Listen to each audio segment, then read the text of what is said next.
I could smell the lavender from the diffuser the moment I walked into Mom's living room, the kind of smell that's supposed to calm you down, except it never worked on me.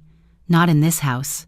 The afternoon light came through the gauze curtains in soft streaks, landing on the cream-colored couch, the glass coffee table, the framed photos of my sister's perfect family. Everything looked warm. Everything looked welcoming.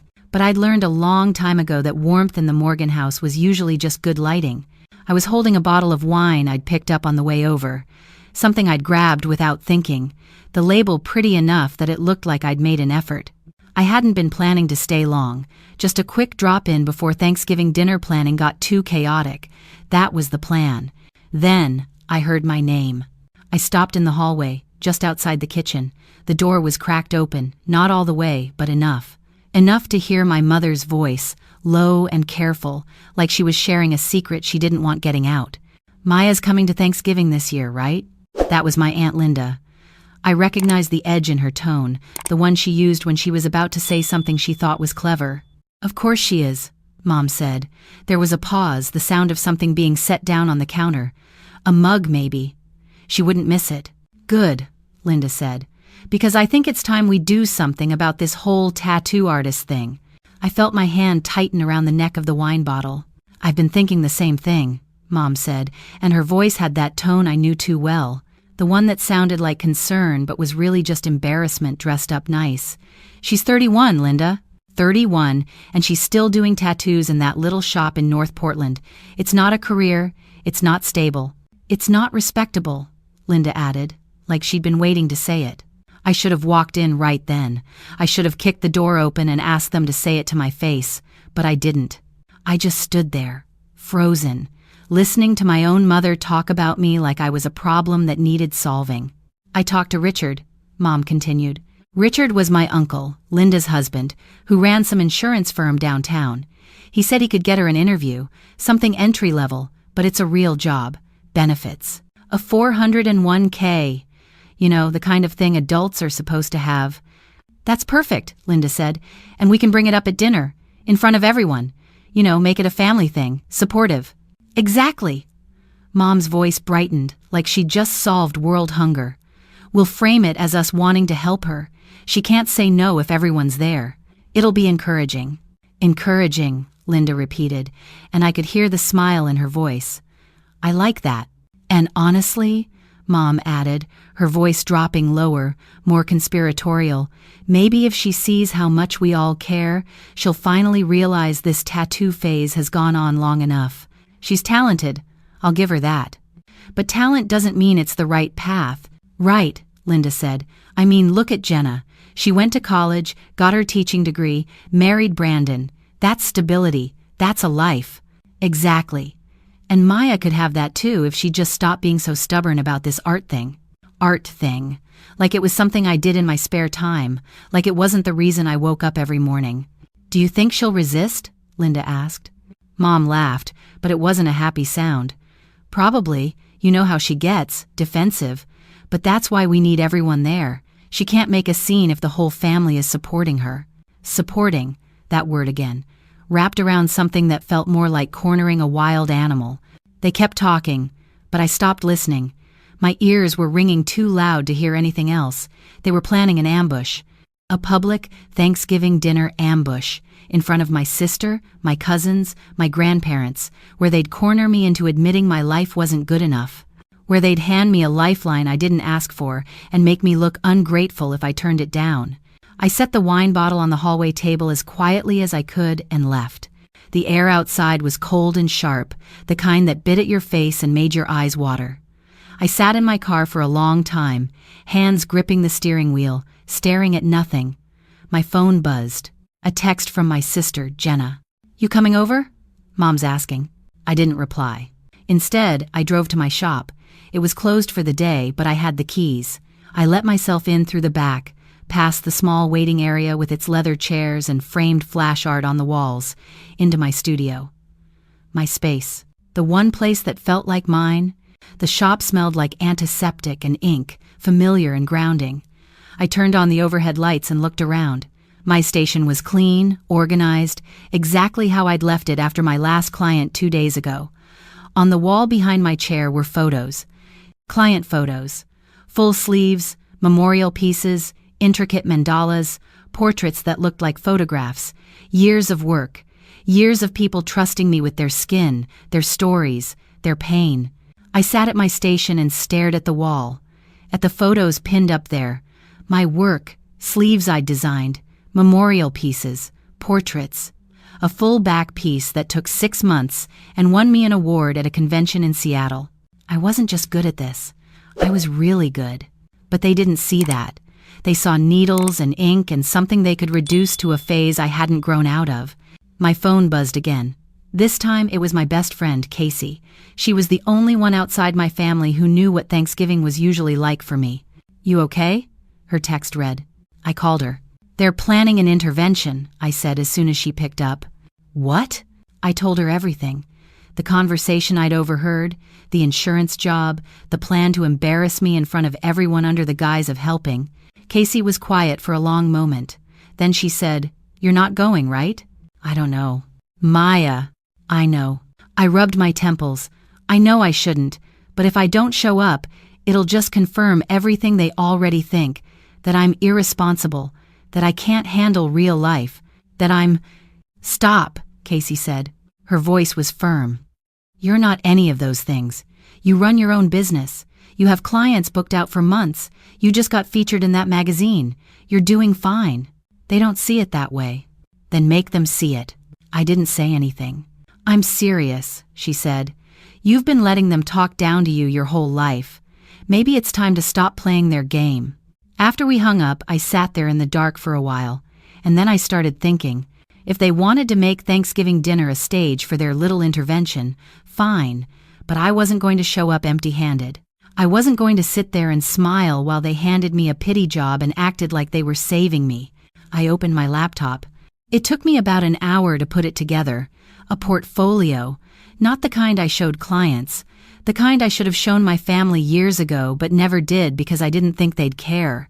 Photos of my best work, client testimonials, the magazine feature Casey mentioned, a breakdown of my average earnings per year, which, for the record, were higher than most entry-level corporate jobs, higher than some mid-level ones too, a list of conventions I'd worked, awards I'd won, artists I'd collaborated with, everything I'd built from the ground up, by myself, without anyone's help. I included screenshots of messages from clients. A woman who'd gotten a memorial tattoo for her stillborn daughter and said I'd helped her heal. A veteran who'd covered his scars with a phoenix that made him feel whole again. A teenager who'd survived cancer and wanted something beautiful to reclaim her body. These weren't just tattoos, they were transformations. Then I added one more thing. A letter. I didn't make it long. I didn't make it mean. I just made it clear. "To my family," it started. "I've spent a lot of years trying to make you proud, trying to fit into the version of success you think I should want, but I'm done apologizing for the life I've built. I'm good at what I do. I'm proud of what I do.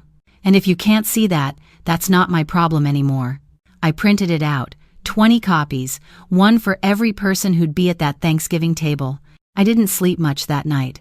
I kept thinking about my mom's voice in the kitchen, the way she'd said art thing like it was something trivial, the way Linda had laughed, the way they'd both agreed I needed fixing. I thought about all the times I'd sat at that Thanksgiving table and smiled while they asked when I was going to get a real job. All the times I'd bitten my tongue when someone made a joke about my tattoos or asked if I was ever going to settle down and do something serious. All the years I'd let them make me feel small because I didn't want to cause problems. But this year felt different.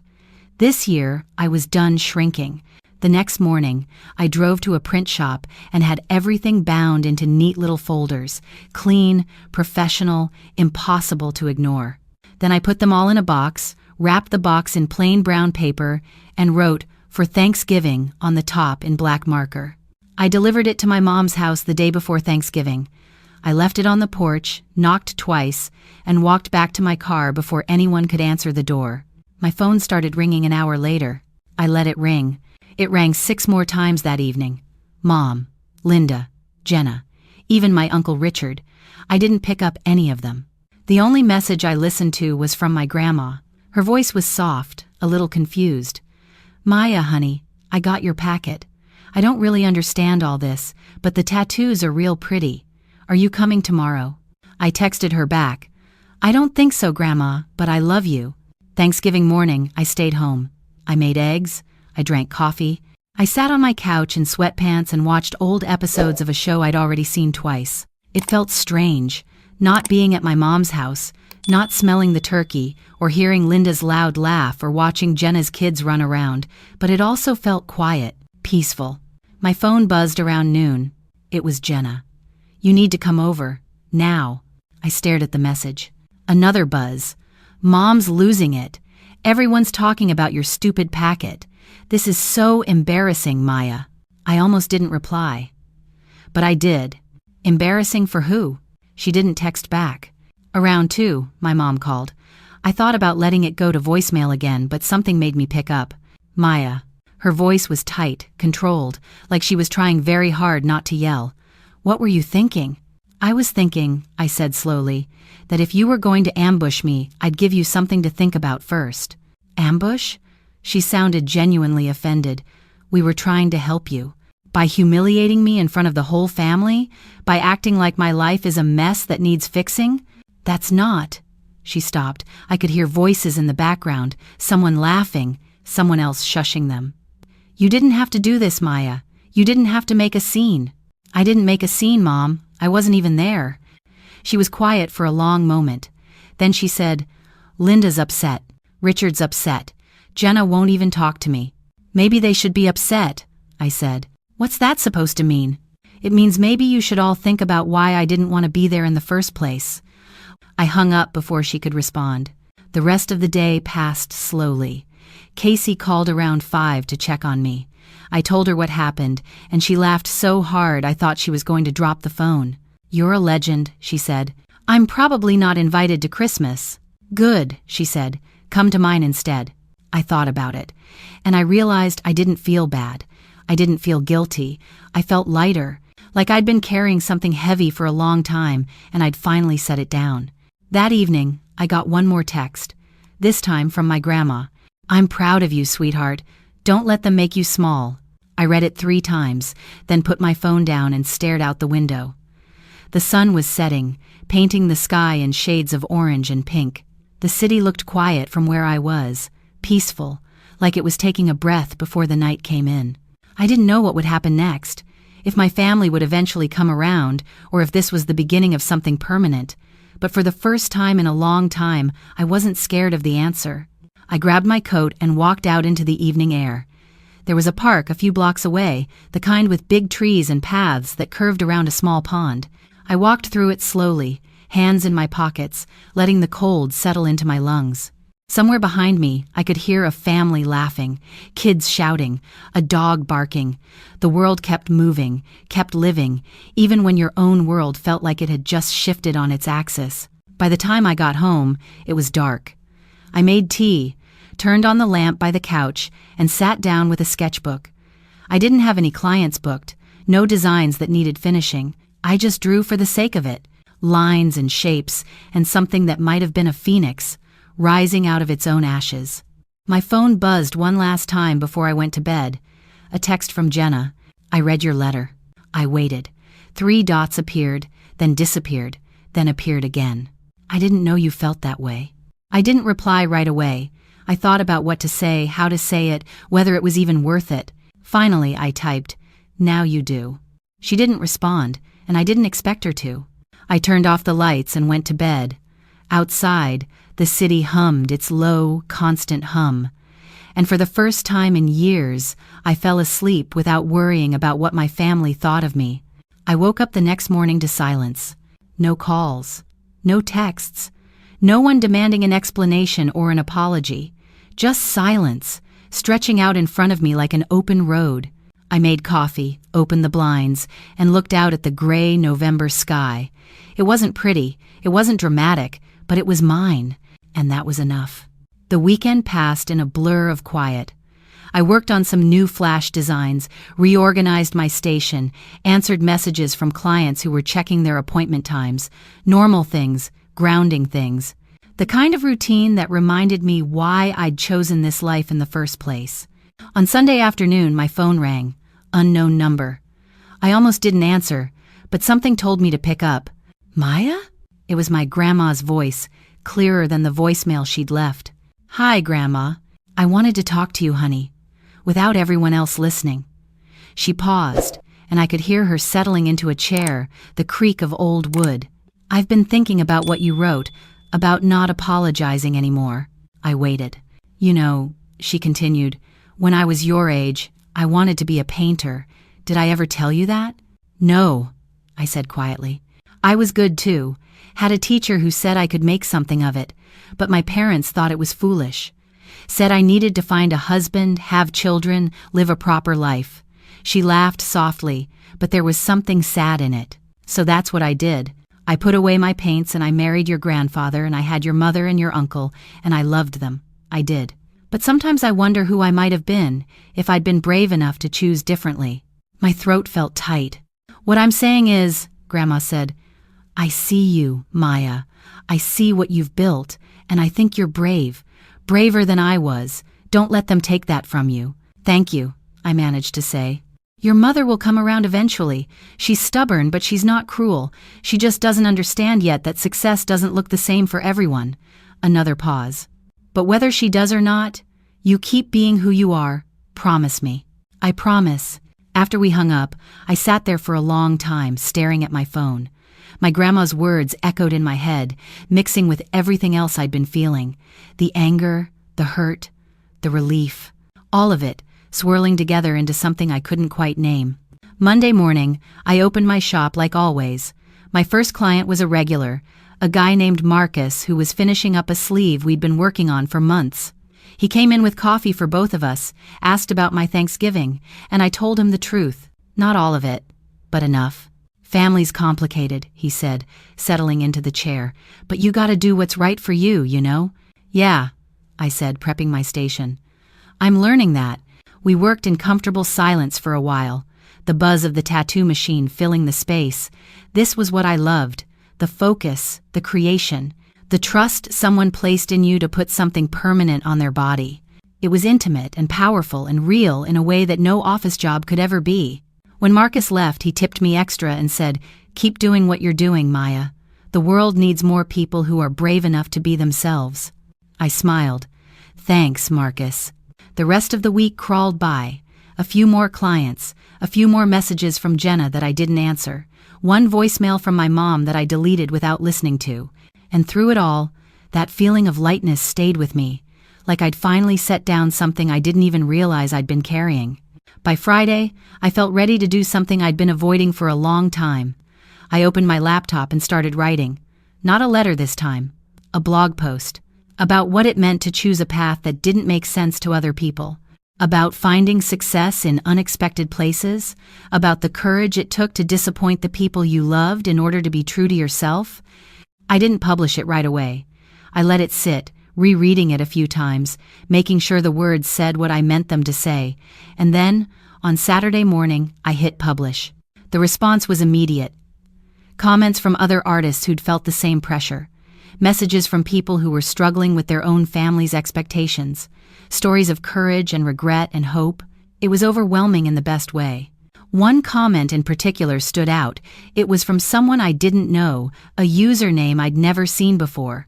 "Thank you for writing this," it said. "I've been too afraid to tell my parents I'm dropping out of law school to pursue music. But reading this gave me the courage to have that conversation. You reminded me that my life is mine to live." I read it 3 times, feeling something warm and solid settle in my chest. This was why I did what I did. Not for the approval, not for the recognition, but for moments like this, for the connection, for the reminder that being true to yourself could give someone else permission to do the same. And in that moment, I realized something. I didn't need my family to understand. I didn't need them to be proud, because I was proud of my work, of my choices, of the life I'd built with my own hands. And that, more than anything, was enough.